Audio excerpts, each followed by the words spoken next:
Hi everyone, I'm here with Megan Francis. Megan is handling Echo's PR campaign. She works with a company called Water. Megan has 10 years of experience in PR, and she's worked in Qatar as well, right? So the reason why we're speaking to Megan today is because our PR campaign is very important. It's not only focused on the local market, but on the international market as well. And when Water came on board with us, we had to explain Echo to them, and it's a very new concept. So they had to do a lot of research as well as to how our concept is relative to the market, where it can go, and is our vision in line with the local vision of the country, which is smart, including smart and innovation and technology and science. So Megan, thank you for joining us today. First, maybe you can give us a quick introduction about who you are and what you do. Hi Noura, thanks so much for having me here today. So I'm from South Africa, and as you mentioned, I've been doing corporate communications for 10 years. Nearly 9 of those years have been in GCC. I started out in Qatar, and I've also worked in Abu Dhabi and Dubai, as well as a couple of other regional countries. And I must say, I really love working in the Middle East. It's been a very, very interesting experience for me, and it was such a wonderful opportunity to be able to work on the project of Echo. The concepts that you are exploring through this, I think, are so important to the region, and they do play a large role in communications overall. That's interesting. Well, I wanted to ask you, Megan, since you've been to Qatar and you've also been living in Dubai, you've seen the region grow. How do you see how Echo is relative to the market in terms of the subjects that we're touching upon?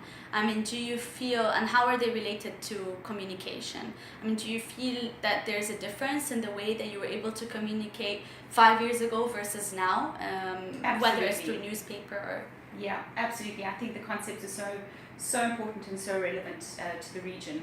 I think that there's a huge amount of opportunity here. You've got a very broad youth base, and youth who really are interested in gaining more knowledge and of course wanting to have gainful employment as well. It's so important, and these concepts that we explore through Echo will really help to share knowledge with the youth here. And as I know you said previously, as part of your vision, you'd like to boost innovators from the region, and I think this goes a long way in helping to do that. In terms of how communications have changed, you know, we're living in a much more fast-paced digital world these days. We're connected to, you know, so many more devices compared to what we were just 5 years ago, never mind 10 years ago. So I have seen a huge change in communications. We've moved away from the standard following what's written in the newspaper, where news is almost 12 hours old by then, right?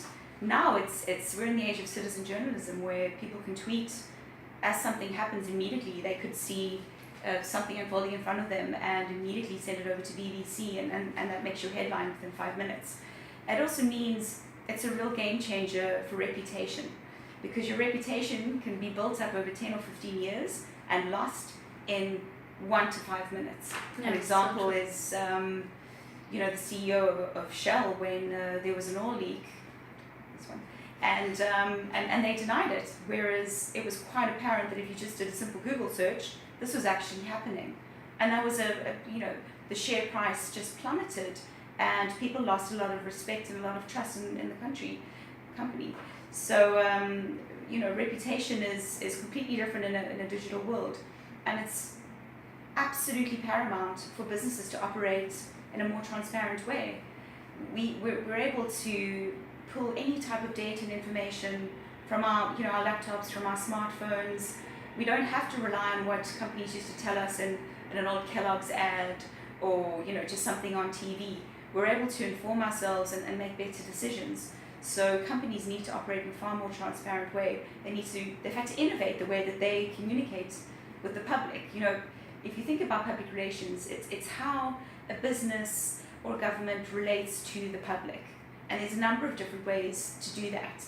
And we need to look at more integrated ways of doing that, because sort of the old way of sending a press release to announce something, just like I said, it doesn't really work.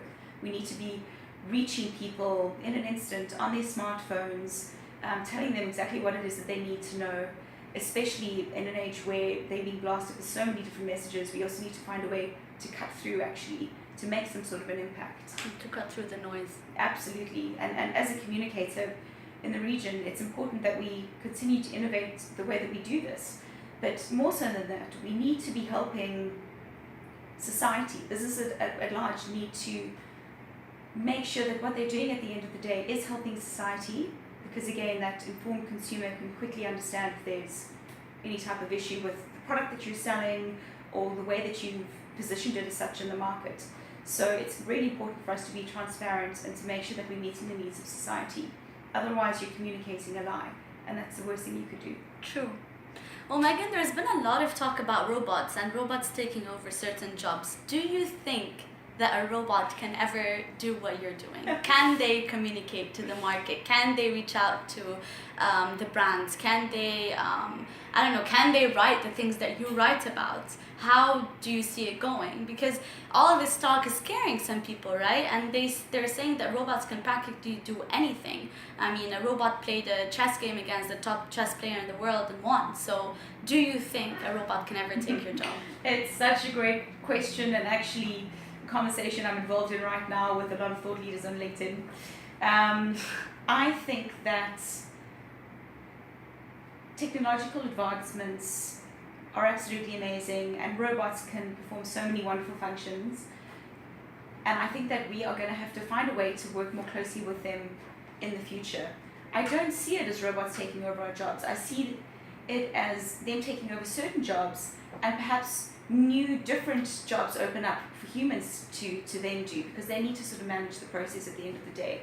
You can't ever replace humanity.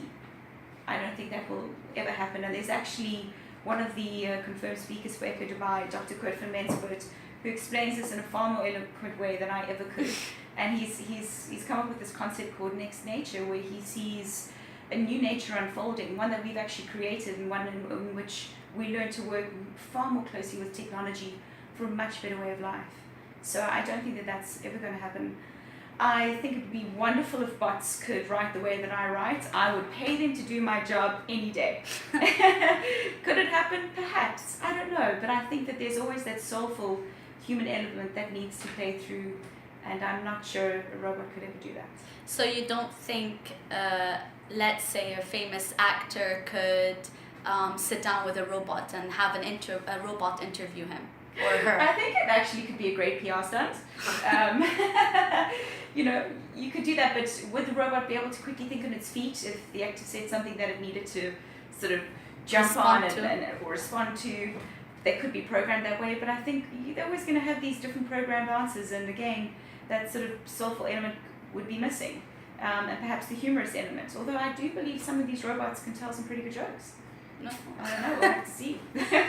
Well, I have one more question for you. I mean, since we've spoken about what's happened in PR, the current wave of PR, do you see a bright future for PR? Do you see it as a more, integrated service? Or where do you see it going, the PR in itself? I mean, do you think newspapers are going to last?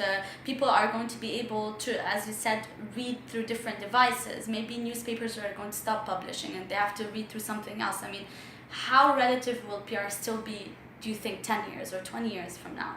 I think as long as you are offering a product or a service, public relations is always going to be relative, because you need somebody to be able to explain and relate this to how it's going to be better for the public, why it's important to them, why they should use it, why they should change their behavior.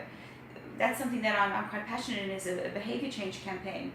And to get someone to completely change the way they've done something from the past, you need to really find a way that hits their emotions and that really gets them to change. An example is wearing seatbelts. It's been a big issue in the region. Or quitting smoking, something that people are, it's such a highly addictive thing. We need to find a way to communicate with human beings and find the real triggers. And,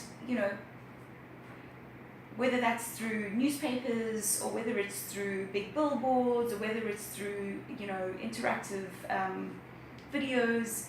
You know, it's going to be different each time. We always need to really, really understand our audience, and that's always going to be the most important thing. Understand your audience, have as much data and research as you can, and then find the best channels to use to convey the messages. I don't know if newspapers are ever going to die out. It's wonderful to sit there and read it still, you know. Of course. But at the end of the day, look at all the trees that we're killing printing papers, you know, and all the forest devastation. That could be an argument for it not to happen anymore. And it's just so much easier for you to read it on your smartphone these days. So perhaps we're looking at a paperless, you know, world in the next 20 years. So do you think, based on the wave of technology and based on the wave of innovation, I mean, now you have new job openings every day, new weird job positions and titles. So social media analyst and social media this and social media that posts didn't exist before. Now new ones exist day by day. Do you think there will be a new PR position post of the future? So, I mean, when you explain PR, if you define it right now for me in a sentence, what would it be? PR is all about shaping minds and changing behaviors. That's in the broadest sense that you could sort of put it down. And it's a combination of external communications and internal communications. So it's communication, that's the key word. Really, the key word is about communicating, and it's understanding what you need to communicate, how you to communicate, and who you're communicating to. And I always, as I said earlier, I feel it's you have to be informed by the audience first of all and foremost, and you need to understand how best to reach them. Right. So maybe perhaps there is a new job around that where someone can really understand how people are digesting their information every day and where they're really getting their news from. I know at the moment, apparently, 95% of people are getting their news from their Facebook feed. But we're in a day and age where it's absolutely full of fake news. And people just continue to share this fake news, and they don't do any research or think to themselves, hang on, is this actually true? Let me Google some of these stats and figures and see if this is true, or if this actually happened. So there could well be a job where there's somebody who performs almost a filter role, where they're aggregating and then just verifying certain things and letting that out. I think that would be fantastic. Another side of it is the responsibility of the media and public relations professionals to work in an ethical way, and also to have proper qualifications. In the region, I've experienced a lot of people in the communications industry who aren't actually qualified, and for some reason they think that it's easy just to go into communications and PR, and unfortunately that gives us a bad reputation, and you struggle because you've got perhaps a reputable agency with really good people who are trying to deal with someone in-house who perhaps doesn't understand their role and then can't actually convey what needs to be done to their stakeholders. So you have this sort of block in communication there. And it could also be with some of the agencies here, anyone sort of could be at fault in this. I think we need better qualifications, better standards. People need to be made to, what's the term, made to be responsible for what they're doing. And accountability. Yeah, there needs to be accountability. It's so important, and everything needs to come from an ethical background. And if we can't have that, then we need to have a mechanism in place, like somebody who's filtering the news and coming in and sort of auditing you, perhaps. Well, there you go. Like you, I would audit, say, well, is this true? Did you do that? Especially when it comes to financial PR, where in a slightly less regulated market like we're in, people can often put figures out there that are incorrect, and then you might have investors making decisions based on incorrect and false data, and that's a big problem. So yeah, that could well be a role for the future. Actually, maybe I should look at doing that the next year or two. See, Echo has opened up your eyes already. Great questions. Megan, going back to communication, where you said it's very important, and it's the most important keyword when it comes to PR. There was a recent, I would say, a tragedy by Facebook's AIs. They created their own language. So Facebook got really scared, they shut them down. So it started off as something that's really great, and then they were able to communicate differently. Do you think we could ever be influenced by robots and the way they communicate, and maybe there will be a new language, I don't know, a robotic language, and it's maybe it turns into a business language, and I don't know, it's crazy, but it's something that's possible, and it's happened. So it's quite an amazing thing that happened. One wonders if they should have shut them down immediately, or perhaps watch what happened a bit longer. I'm no expert in these sort of matters, so I wouldn't know, but I think you can absolutely be influenced. I think we're influenced every day by so many things. I think it's about being more aware of what it is that's actually influencing us, whether it's what we see or what we're reading online. And if suddenly we were living in a world where robots were doing different things for us, of course it would change the way we go about our lives. We would definitely be influenced. And it's up to us to really make sure that it's a positive influence and nothing that's negative, and that it's ethical. It is scary that these robots could go off and just create this new language and ultimately create a new market system, or maybe they create a new financial market system with their own language, or you never know what could happen. We need to be prepared for these sorts of things, though, and I hope and like to think that these experts are prepared for this actually. yes. And have mechanisms in place to deal with it. But I think whenever you try and really control or stop something, it doesn't really work. You've got to sort of let things unfold and let them see. We've got to see what happens when you forcefully try to stop it. I think perhaps that's when you come across some other issues that you didn't want to experience. So it's a great question. I wish I had the answers for you. Well, by the way, talking about policies, about future technologies, that's also a very important topic that we will be discussing in ECHO, which is part of our future thinking topic. We want to talk about the policies around AI, around flying cars. So everything that you're hearing about that's under production and that will come alive very soon in the near future, we want to discuss the policies around it. As a final question for you, we are still communicating in English and in Arabic and in any other language, so we're not communicating in robot yet. Not yet. But do you feel like the language of communication has changed due to the technology that we have at hand? So, for example, in Twitter, you have to talk shorter. In interviews, we have to cut down what we want to talk about because people don't have time to listen to us all day. They have other attention things. spans are so short these days. Yeah. So do you feel that changed the way you do PR? Definitely, absolutely, and that's why we have campaigns, because that's the best way to land with impact. Where you sort of, a campaign is multi-pronged. It's across social media, it's in the newspaper, it's some radio interviews, perhaps some TV adverts, it's a big activation outside, or a flash mob in a mall somewhere, and that really gets cut through. So you need to have a campaign where you cut through all the noise, whereas in the past, they didn't have that. Like I said, news was sort of 12 hours old. It was read in the newspaper the next day.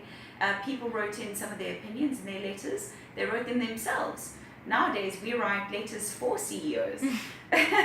We write these op-eds for them. It's called an opinion editorial, just to help them better frame and communicate what they want to say, because they're actually so busy as well, because the onslaught of all this technology and data is that their jobs are that much more stressful and more intense, and they've got to look around their shoulders constantly for all of these risks. So the way that we write has definitely changed. As you said, with these new channels, with Twitter, with Instagram, you've got to write short, punchy, you've got to get people's attention. But I think there's always going to be space for something slightly more long form and something that's really beautifully written. Books, are people ever going to stop reading books? I hope not.